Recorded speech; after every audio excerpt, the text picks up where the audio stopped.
Merci beaucoup. Good afternoon. Thank you. Everyone for being here. Our government is relentlessly focused on building an economy with stable prices, steady growth, and abundant, well-paying middle-class jobs. As Deputy Prime Minister and Finance Minister, this is my most urgent priority. That's why it was so important for me this morning to introduce, as our government's first piece of legislation for this fall, the Affordable Housing and Groceries Act.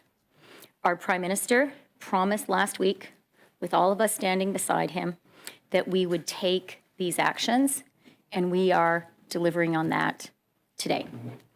This legislation will enhance competition across the economy with a focus on the grocery sector to help stabilize grocery prices for Canadians, and remove the GST on the construction of new apartment buildings to help get more rental homes built faster.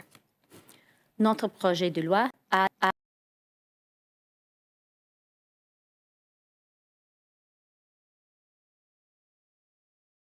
the emphasis on the grocery sector to help stabilize the prices that Canadians pay at the grocery store and to eliminate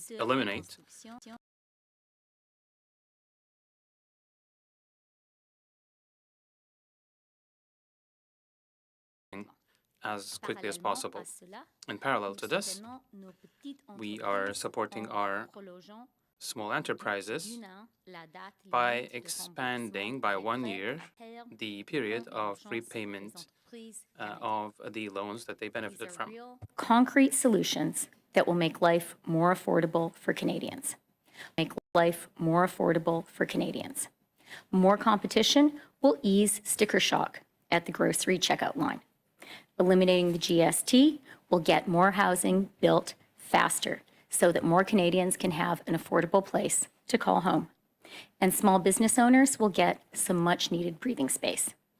As the Conservative leader focuses on tearing things down, we are going to stay focused on creating great careers, investing in the middle class, and addressing the challenges that matter most to Canadians. I am very much looking forward to working with my colleagues, with our entire team, led by the Prime Minister, to do just that this fall. Today is one important step, and we will have more to say and to announce in the weeks to come. Thank you very much, and I'm now going to turn over the floor to mon cher collègue, François-Philippe. Merci, Madame la Ministre. Merci, Chrystia. Thank you, Minister. Thank you, Chrystia. Hello, everyone. Laissez-moi commencer par dire que Allow me to begin by saying that we are all aware that Canadians are going through a rough period. Many are affected by the increasing cost of living, and especially the prices of groceries. I'm here today with my colleagues to let Canadians know that we are in solution mode. We know all that the best way of defending the interests of consumers is to create competition. Why? Because more competition will mean lower prices, and that's the end of that story. We have been consulting widely on the future of Canada's competition law. And we have heard a lot of ideas on how to foster more competition, make our economy more dynamic, and advance the interests of Canadians and of consumers. The time has now come to take bold and decisive action.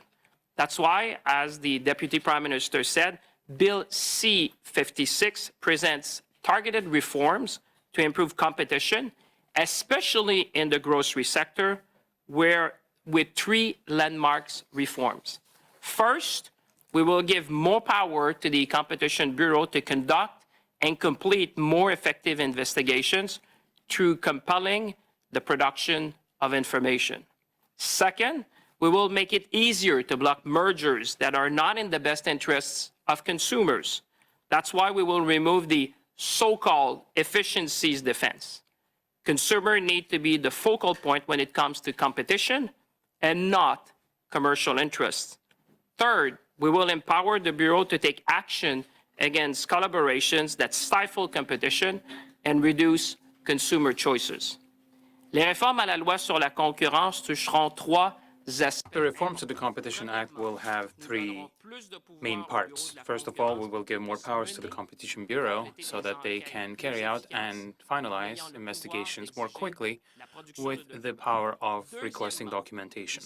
Secondly, it will be easier to prevent mergers that are not in the consumer's best interests. That is why we are going to get rid of the efficiencies defense.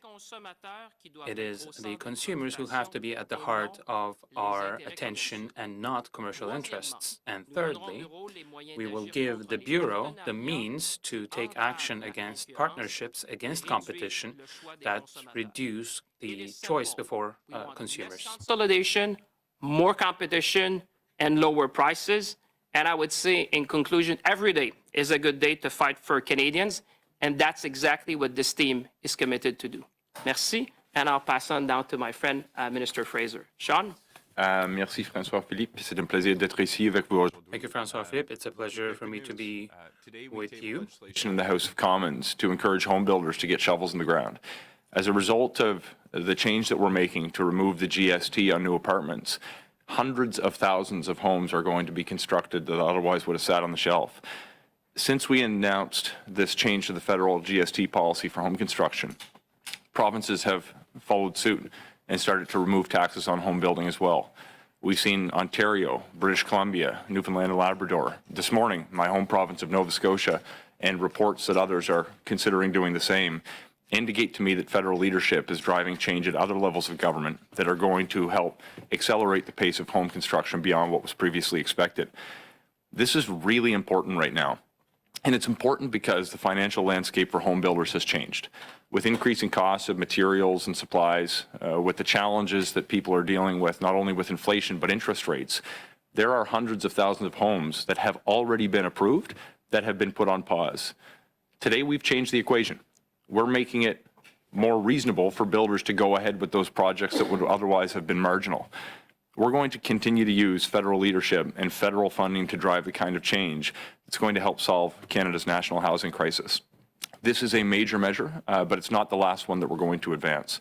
We're going to continue to put forward ideas and concrete measures that are going to result in more home construction, whether it's to support builders getting building, support changing the way that cities build homes, or increasing the capacity of the Canadian workforce to build the kind of homes that is going to make a meaningful dent in the shortage of supply of housing in this country. Thank you very much. I'm happy to share the floor now with my friend and colleague, Richie Valdez. Thank you so much, Sean. Hello, everyone. Bonjour tout le monde. Last Thursday, we announced new flexibilities to the Canada Emergency Business Account, or CEBA. CEBA, alongside many other measures like the Canada Emergency Rent Subsidy and Wage Subsidy, was put in place during the pandemic and helped nearly 900,000 small businesses keep their doors open. But we know that small businesses, especially in the hospitality and tourism industry, are still struggling. That's why last year we extended the forgiveness deadline for CEBA loans by an entire year. But we know more help is needed. So let me shed some light on what this announcement means for small businesses across the country. First, it provides options. If you can repay your loan, you have until January 18, 2024 to do so, to still get the $20,000 of your loan forgiven. If you are a small business who still needs more time to repay, but still want to qualify for that partial loan forgiveness, you can apply for refinancing by January 18th, 2024, and still get that forgiveness as long as your financial institution approves the refinancing by March 28th, 2024.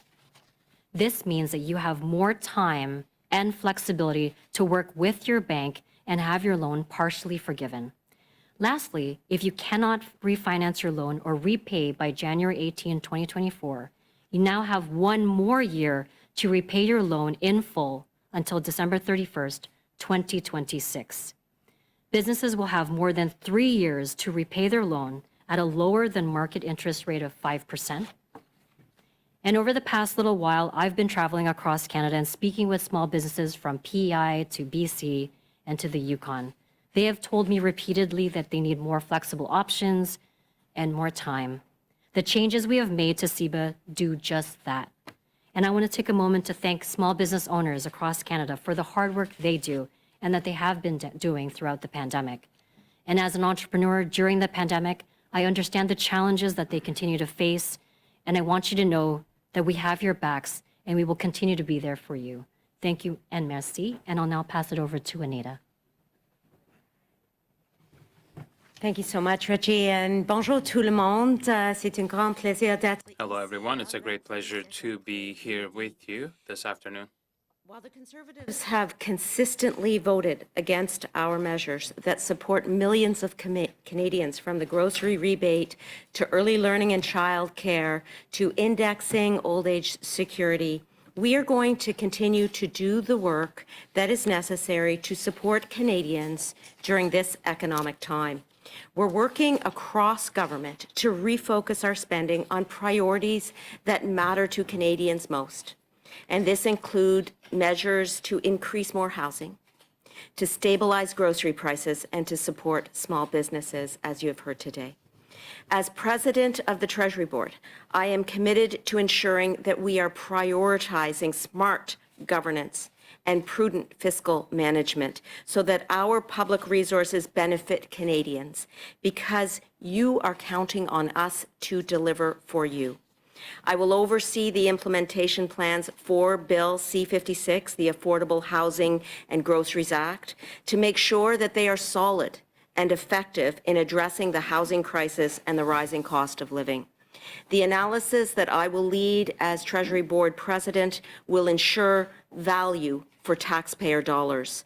Je superviserai les plans de mise en œuvre du projet. I will oversee the implementation plans for Bill C-56 to make sure that these are robust and efficient to face the housing crisis and the increasing cost of living.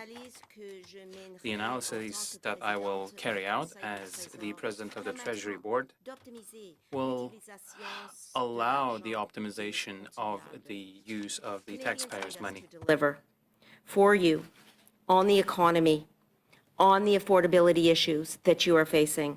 And that is exactly what we will continue to do. Merci beaucoup. That was very disciplined. Thank you very much. We're going to questions now.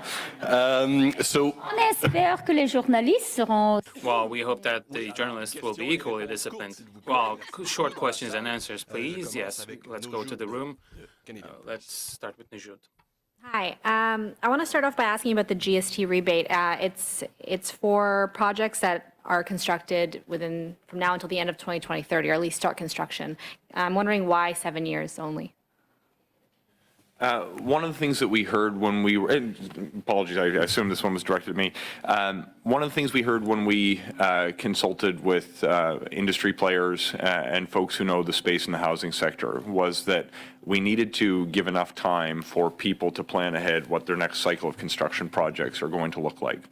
We didn't want to put, for example, a measure on the table that was only going to apply for a year or two that wouldn't allow people to meaningfully plan ahead.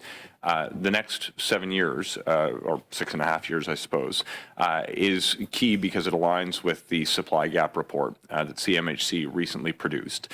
To the extent that we continue to need to put forward measures that will continue to keep Canada building apartment construction over the course of the years that follow the 2030 deadline, that's a decision that I think would be appropriately taken when we're able to make an assessment of the housing supply gap that may exist or not exist at that time. So I think it's a prudent measure that will allow us to ring-fence anticipated costs of the program, but give enough time for builders to have the certainty they need to plan their next generation of apartment buildings in Canada. Thank you. And my second question is for Mr. Champagne.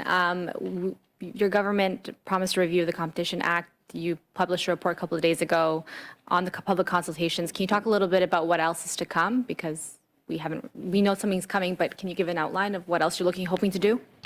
Well, thank you for the question. I'd say what we're doing is kind of landmark changes to the Competition Act. I mean, I can only think of people who have seen, for example, when we did the market study on groceries and the fact that the commissioner would not have the subpoena power and not getting the full information. I think it was kind of shocking for Canadians, and we said we need to address that. That is big, and I can tell you in the report and what we say, what we heard, and yesterday I was with the Independent Grocers of Canada. This has been one of the things to say we need more information.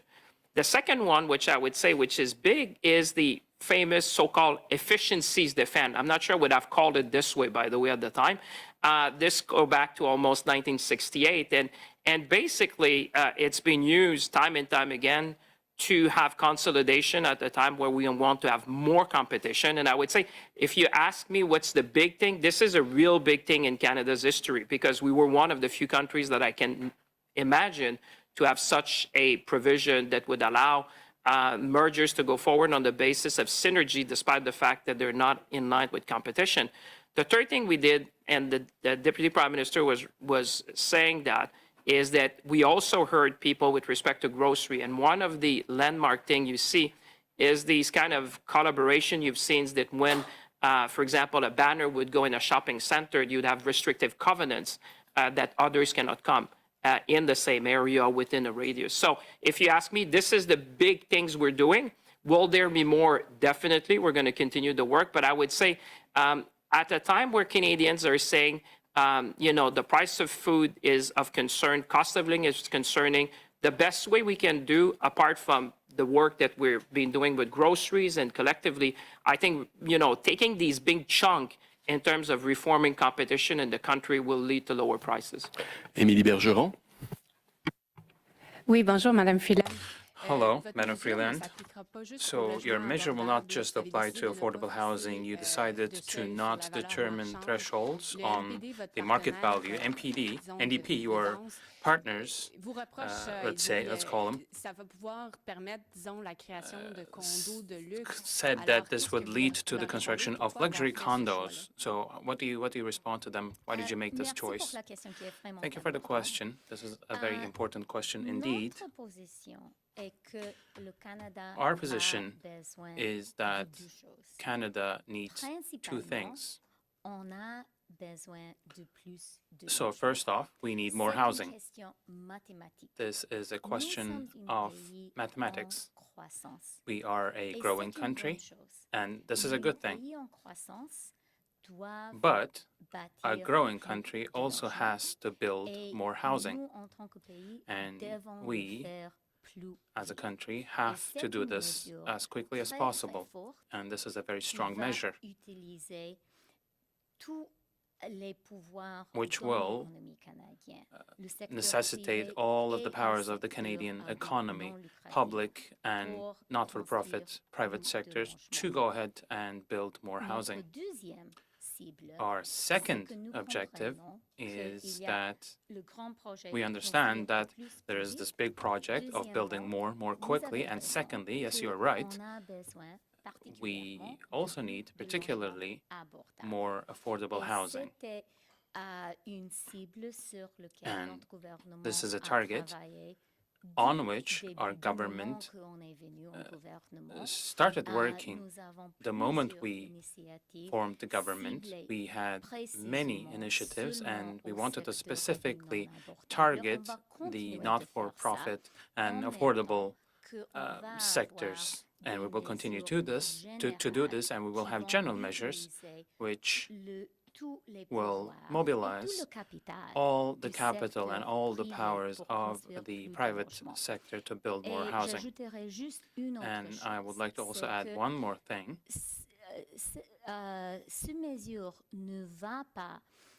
This measure will not lead to more condos being constructed. This is a targeted measure that is meant for rental housing. And this also has the objective of changing the economic calculations that go into the planning of large constructors. So they will ask themselves the question, will I go ahead and build luxury condos, or will I instead build rental housing? We know that the great need in the economy and in terms of the housing market today is that there's a lack of rental housing, a shortage of rental housing. So this measure will really create the economic conditions to help with the construction of more rental housing. And maybe Sean would like to add something. Alors, j'espère que vous êtes OK si j'ai posé une réponse en anglais. I hope it's okay if I answer in English. A fictional principle that Chrystia has just described. There are real Thanks, Sean. projects that I'm. There are real projects I've become aware of that were being designed as condo projects that are now going to be converted to apartment rentals. Jennifer Keesmaat, the former chief planner for the city of Toronto, now runs Marquee Developments and has indicated in a public statement that in fact one of her major projects is going to be converted to an apartment as a result of this change. So the allegation that the measure will lead to luxury condo construction is misinformed, and respectfully I say that only because condominiums literally are not eligible for this measure. On the issue of which range of units that will benefit from this new program, my initial reaction was that I wanted to protect against some of the challenges that you might see if units at upper ends are subsidized. It took about 5 minutes to confirm with experts and doing a little bit of research that that's not the impact in places that have adopted similar policies before. When you're dealing with an intense supply shortage, all supply helps contribute to the solution. If you look at some of the examples in places like New Zealand, places like Helsinki, places like Minneapolis, what you've seen is when you have a significant increase in supply, it actually brings the cost for rent down across the entire continuum. We need to address the supply challenge. This is not the time for complicated half measures that add layers of bureaucracy to figure out which projects will benefit. This is the time to build homes, and this is the most effective federal tool we can use today to get more homes built for Canadians. En suivi, le gouvernement du As a Québec, follow-up, the Monsieur government of Fraser Quebec, a dit Mr. que ça Fraser, coûterait, said il that estimait que ça this coûterait would trop cost cher, too much, d'enlever, according to their la estimations, TVQ de to son get rid côté. of the Il regarde plutôt TVQ d'autres tax, options. the provincial Est-ce que tax, so vous they were espérez looking into que le different gouvernement options. du So Québec va changer d'avis do you et wish faire that comme the l'ont Quebec fait government will d'autres change pays? its Est-ce que vous avez mind and encore follow cet espoir-là? Ontario and British Columbia? Do you have this hope? Les décisions pour les politiques des taux provinciaux, c'est une décision. Well, decisions when it comes to provincial politics, it's their decision. And in this case, it's Quebec's decision, but I would encourage all provinces to change the rules to encourage people who can build housing to go ahead and build the housing. So it's essential to change the economic circumstances to allow those who can to build housing. Continue to encourage every province, every municipality to change the landscape so builders start building. The federal government has certain policy levers that we can pull, and we pulled a big one. But we need now to work together with every level of government. And I'm going to consistently urge every city in Canada to change the way they build homes, every province in Canada to introduce incentives, because we know that we can't do it alone, but we can use federal leadership and federal funding to drive provincial change and to drive municipal change. We're seeing it, and my anticipation is that the provinces who make major changes to the financial landscape for builders are going to reap the rewards when they have more homes built for their residents. So at this rhythm, we will not be able to get everybody through. So if we can keep the answers short, and maybe if reporters don't have a follow-up, maybe we can go on to the next one. I will go to Bill Curry, Globe and Mail.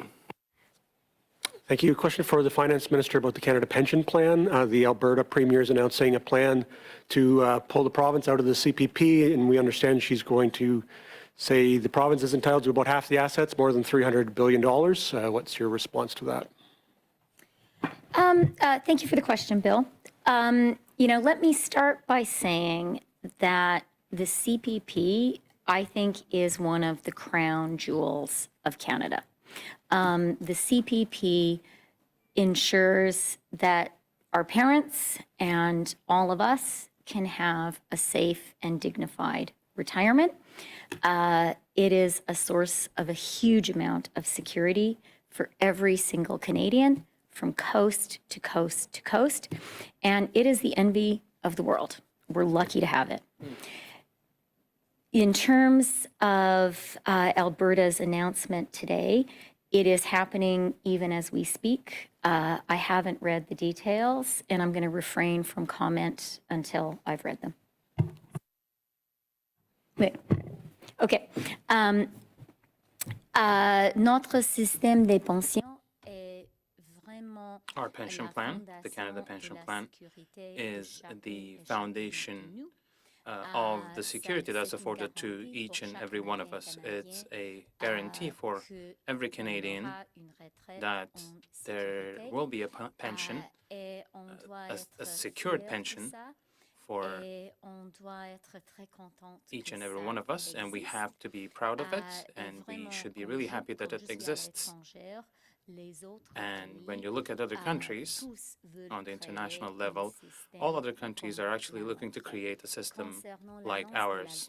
When it comes to the statement from Alberta, I think they are in the process of making the statement as we speak here, so I don't really know about the details, and I will only be in a position to answer once I've read the details. Thank you. Mr. Champagne, on the competition changes, the Business Council of Canada has come out very strongly against this, saying it should be pulled out of the bill, saying that it goes against your department's promises to fully consult them on comprehensive changes. And the bill also has the phrase groceries in the bill. Can you explain how it actually reduces grocery prices? Well, first of all, obviously, I welcome every comment. We have consulted widely, but what you need, I think Canadians watching, what we want in Canada is less consolidation, more competition and lower prices. And I think it's about time, honestly, that we fix the Competition Act in Canada. That's why today we're taking bold and decisive action. I would say people have been consulted, but look at the effect of the so-called, let me put it this way, the so-called efficiencies defense and where it has led our country. This is something that goes back to, I think, 1968. And as a lawyer, I'm not aware of any other jurisdiction which has anything similar to that. And what we need today is more competition. And you know, in the grocery sector, it's the same thing. You should have been with me yesterday with the Independent Grocers of Canada. On one end, they were very happy of the initiative we took as a government to call the Big Five to the table. But at the same time, they said the best thing you're doing, Minister, to help us is really to reform competition, because that's the issue we have in this country. Not only in grocery, but we want more competition because if you look around the world, this is the best way to lower prices. So on one end, I hear them. On the other end, you know what? My job and our job is to fight for Canadians. And Canadians are saying, you know what? Help us to bring lower prices. And it's not only in the grocery sector, but it's across the economy. So we've listened. We have considered carefully. But I think after a number of decades, it's about time that we act decisively on competition. I just want to really support Francois Philippe and really just lean in for one sec. Bill, your own paper has been campaigning on this front. And Francois Philippe is right to talk about the history. This is a historic change for Canada. Our competition law has been an outlier. And you know, our competition law has been actually about driving consolidation. And I think what we're saying today with this historic legislation is Canada is a strong and self-confident economy. We are confident enough to have legislation, to have a legal framework that actually encourages competition in our economy. We believe our businesses are strong enough to compete. They don't need this artificial shield. And we know that Canadians will benefit from a more competitive business landscape. And when I talk to businesses, they tell me they believe in capitalism, they believe in competition. This is an example, this is an opportunity for them to show it. Raphaël Pirot. Oui, bonjour. Par rapport à l'Inde. Hello.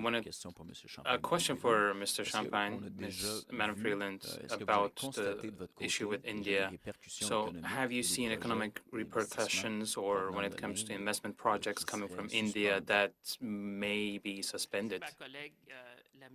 Well, I will let my colleague, Minister Freeland, to talk about the general framework, but I think everyone would agree in saying that the first responsibility of a government is to ensure the safety and security of its citizens, and national security is, of course, of prime importance in all of these decisions. So I think this is the point of view we should adopt when it comes to what's happening, but I will let my colleague, Minister Freeland, to expand on that. But for now, we haven't seen what you referred to in the market. I have not seen elements that would lead us to believe that this has happened.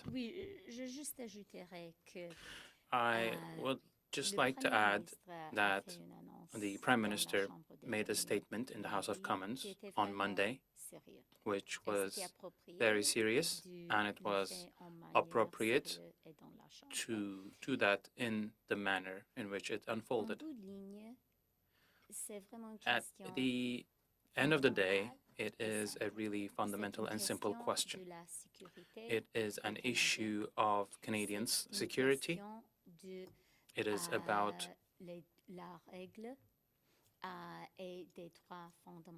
the law and the fundamental rights of every Canadian.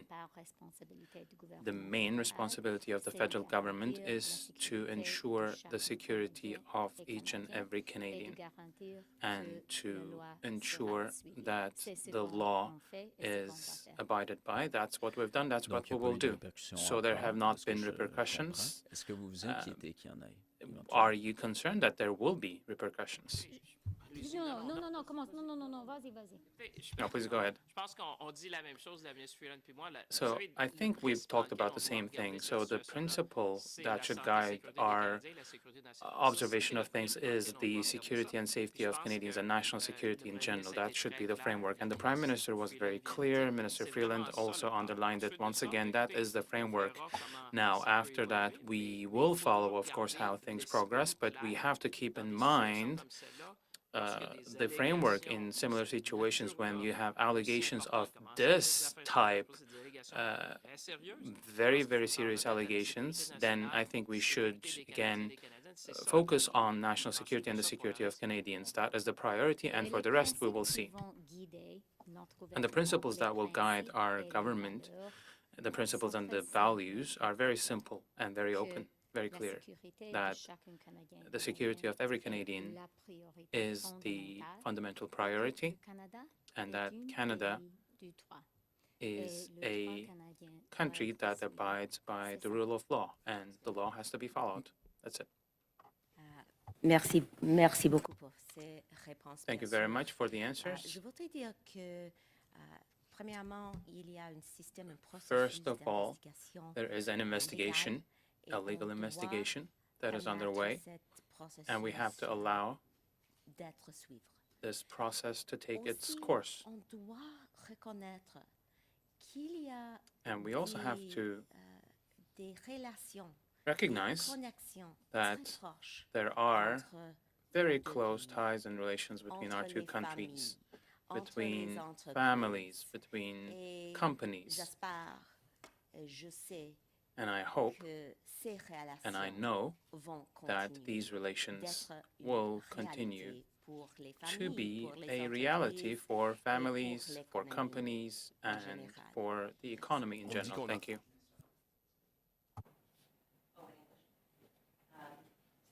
So, of course, there is a legal process that we must allow to be followed, to occur.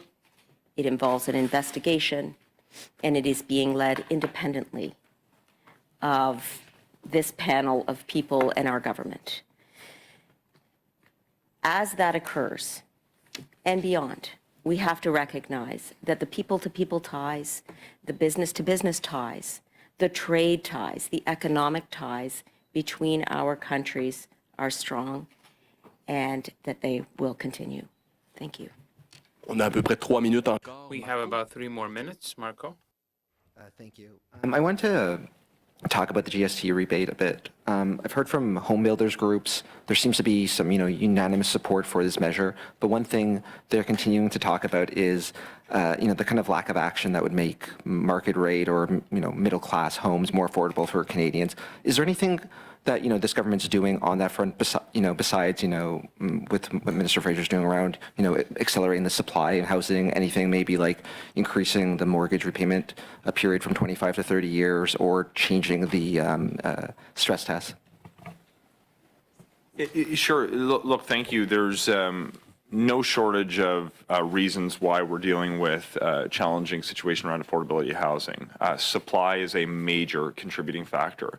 what you will have seen over recent weeks and what you should see over the next number of months is a series of measures that are going to be designed to attack the specific problems that have led us to where we are today. This particular measure is aimed at changing the financial equation for builders. The Housing Accelerator Fund, which is now being rolled out, is aimed at changing the way that cities build homes, again, to address supply. We've continued to put low-cost financing on the table. In particular, I have programs that are designed to give greater levels of support to projects that have a greater level of affordability. I'm speaking specifically about programs like MLI Select and the rental construction financing initiative. We also need to continue to embrace training opportunities, immigration opportunities, and innovation opportunities so we can build homes in factories more ably than we currently do and reduce the costs that way. We also have measures like the new First Home Savings Account that has seen tens of thousands of people sign up so they can better save for the down payment to get into the market. Each of these measures that we're putting forward are designed to respond to very specific problems that have led us to where we are today.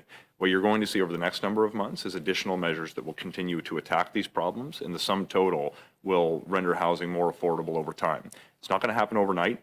This is a problem that has arisen literally over decades, but by addressing not only supply, but helping people get into the market in productive capacity, we can do things that bring down the cost of building, which will translate into bringing down the cost of renting or potentially owning a home as well.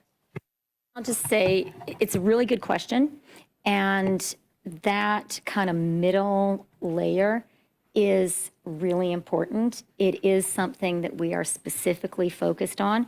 Sean has mentioned the National Housing Accelerator, and he's mentioned the First Home Savings Account. That's a new thing.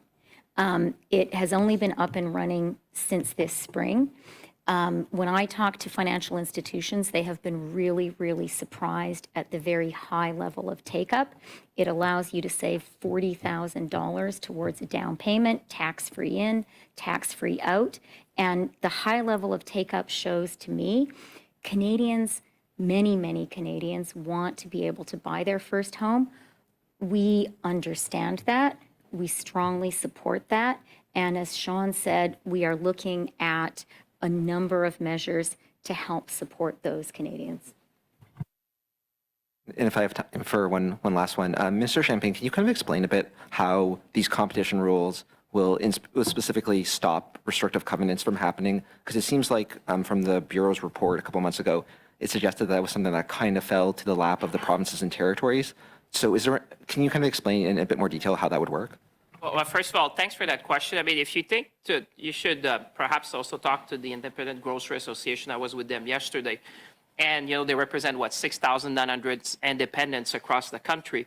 They're probably the ones who feel it the most because, the way the market has evolved now is that you have these, I would call them anti-competitive, covenants that are put in agreements that if you go in a plaza, around a radius of sometimes kilometers, you won't have a competitor. So very practically, you could have like one of the big five, and if Dollarama wanted to come, they would be prevented contractually from doing that. So what we want to do is to tackle that, to dive into that, because, again, as Minister Freeland was saying, the best way, I think, like you said, and I like it, we are a mature country.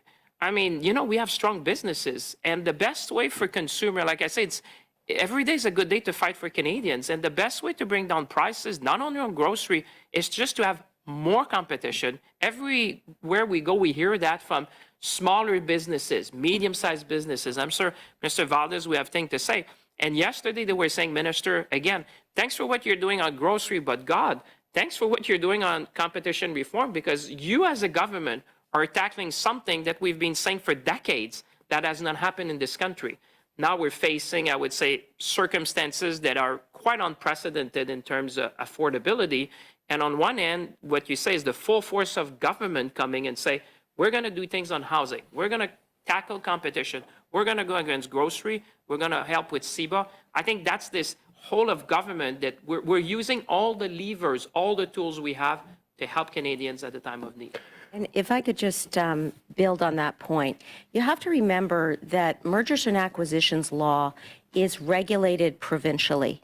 Okay, so the federal levers in this area to facilitate business combinations and to facilitate mergers and acquisitions are fairly limited because the Supreme Court of Canada has said historically that mergers are within the property and civil rights of a jurisdiction. That falls within 9213 of the Constitution, and therefore that's a provincial jurisdiction. So what we're trying to do at a federal level is to be able to facilitate such transactions, to allow these mergers and acquisitions to occur for the benefit of the Canadian populations if the shareholders of these companies agree that they should go forward, period. On me dit qu'on a le temps pour une dernière question en français. Boris. I think we'll have one last question in French from Boris.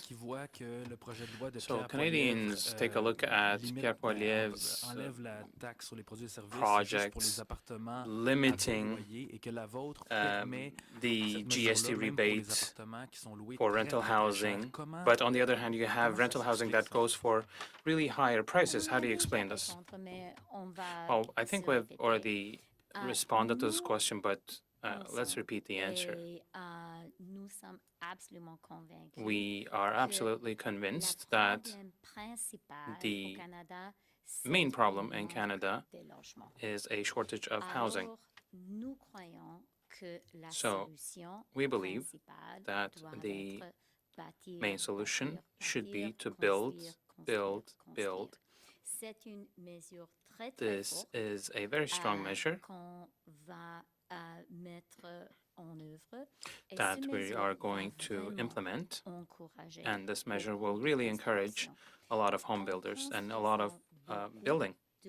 And by building a lot more rental housing, we will improve the global situation for all Canadians, for every Canadian who wants to rent an apartment. And we will also improve the conditions for all Canadians who are interested in buying their homes. So we are in such a situation where we have to take strong measures and we have to take big measures. People are referring to a housing crisis, and we agree. That is why we have included in the bill a very strong measure which will really encourage a lot of construction, a lot of home builders to go ahead and build construction, and that's because Canada needs a lot more. I just wondered if you mentioned that the CPP is the crown jewel for Canadians, certainly not in Quebec, where the QPP has been the crown jewel since 1965. So details aside, can Albertans count on the federal government to enthusiastically enter into negotiations to help set up an Alberta pension program? And if not, why should Alberta be disqualified from doing something that Quebec has been doing since 1965? So I do think it's important to start with the reality, which is that the CPP is a source of tremendous security for Canadians from coast to coast to coast.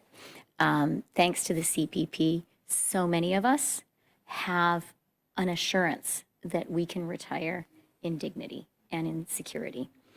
And the CPP is really the envy of the world. When I talk to ministers from other countries, they talk to me about how fortunate we are to have the CPP, and there are a lot of countries that are trying to create their own versions of it. In terms of Alberta's specific proposal, that is being made as all of us are speaking here, and it would be premature for me to comment on it without having read the details. Merci beaucoup pour votre générosité. Thank you very much for being so generous. There's the QP that's going to take place, so we'll let you go.